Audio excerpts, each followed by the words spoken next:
श्री कृष्णा कहते हैं, कर्म का गठरी लाद के जग में फिरे इंसान, जैसा करे वैसा भरे, विधि का यही है विधान। अतः इंसान के कर्म ही इंसान से मिलने आते हैं, चाहे कर्म पुण्य का हो या पाप का हो। विधि का तो यही विधान है, जो जैसा करेगा वैसा भरेगा ही। श्री कृष्ण कहते हैं कि रोना बंद करो, अपनी तकलीफों से लड़ना सीखो, क्योंकि साथ देने वाले भी शमशान से आगे नहीं जाते। श्री कृष्ण कहते हैं, वक्त निकल जाने के बाद अगर कदर की जाए तो वो कदर नहीं, अफसोस कहलाता है, अफसोस। ऊपर वाला सिर्फ उन्हीं व्यक्तियों को मुश्किलों में आजमाता है जिस पर उसे जीतने का भरोसा होता है। गीता में लिखा है, आग के निकट बैठेंगे तो गर्मी होगी, फूलों के निकट बैठेंगे तो सुगंध महसूस होगा, और बर्फ के निकट ठंडक। ठीक उसी तरह जिस विचार के व्यक्ति के संगत में बैठेंगे, वैसे ही विचार वाली महसूसता और वैसी ही स्थिति होने लगती है। समस्या को देखकर जीवन से हार मत मानो, क्या पता इसी समस्या के अंदर तुम्हारे जीवन की महान शुरुआत छुपी हो, क्योंकि बड़ा दुख हमेशा बड़ी शुरुआत लेकर आता है। कुछ चीजें समीप जाने से बिन मांगे ही मिल जाती है।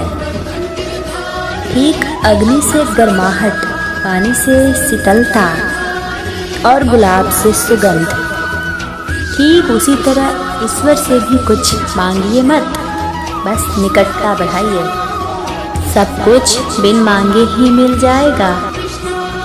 जीवन एक महाभारत है, यहाँ कर्ण जैसे मित्र चुनने पड़ते हैं, कृष्ण जैसे मार्गदर्शक और खुद अर्जुन जैसा सर्वश्रेष्ठ होकर लड़ना पड़ता है।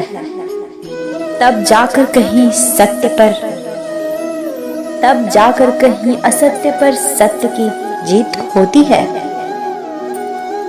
जीवन जीने के लिए मौन आवश्यक है, परंतु जब बात मर्यादा और धर्म की हो तो शस्त्र उठाना अनिवार्य हो जाता है।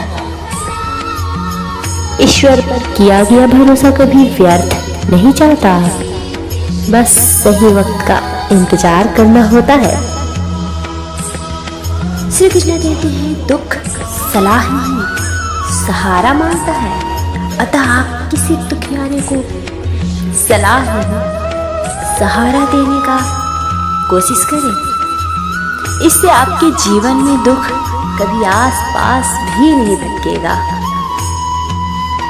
ऊपर वाला सिर्फ उन्हीं व्यक्तियों को मुश्किलों में आजमाता है जिस पर उसे जीतने का भरोसा होता है। 3 लोग हमेशा परेशान रहते हैं, मददगार, वफादार और दिल के साफ। बाकी चापलूस तो हर जगह अपनी जगह बनाकर फिट हो जाते हैं, इसलिए चापलूसों से सावधान। कृष्ण कहते हैं, तू करता वही है जो तू चाहता है, परंतु होता वही है जो मैं चाहता हूँ, इसलिए तू कर वही जो मैं चाहता हूँ, और होगा वही जो तू चाहता है। राधे राधे।